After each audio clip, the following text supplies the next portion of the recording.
होली कैसे फाटल तोहर चोली, कैसे फाटल तोहर सोना हमसे ना तू खेललू होली कैसे तोहर फाटल चोली। चोलिया भरा बालू चूसा बालू हाँ ओठ में, चोलिया भरा बालू चूसा बालू हाँ ओठ में। पर साल के गलती जानू असो डाले ना दे रंगवा पेट में। पर साल के गलती जानू असो डाले ना दे रंगवा पेट में।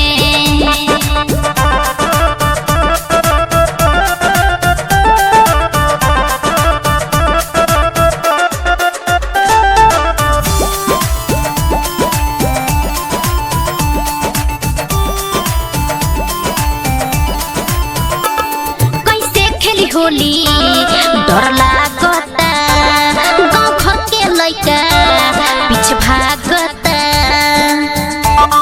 अरे बाबू का बताई हो कैसे खेली होली डर लागता गाँव घर के लइका पीछे भागता। डर जानी रानी होली खेलल जाई खेत में, डर जानी रानी होली खेलल जाई खेत में। पढ़े साल के गलती सोना सो डाले ना दे रंगवा पेट में। सुना पढ़े साल के गलती सोना सो डाले ना दे रंगवा पेट में।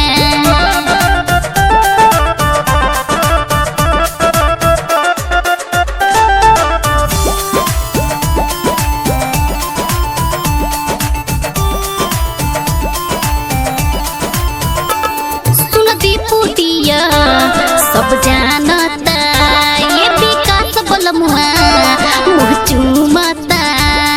ए बाबू अभी तो बुझाइल चूमता। सुन दी फूटिया सब जानता ये विकास बलमुआ मुँह चूमता। सोनू मनोहर के सरगम घूमे तोर चपेट में, सोनू मनोहर के सरगम घूमे तोर चपेट में। पढ़े साल के गलती सोना असो डाले ना दे रंगवा पेट में। पढ़े साल के गलती सोना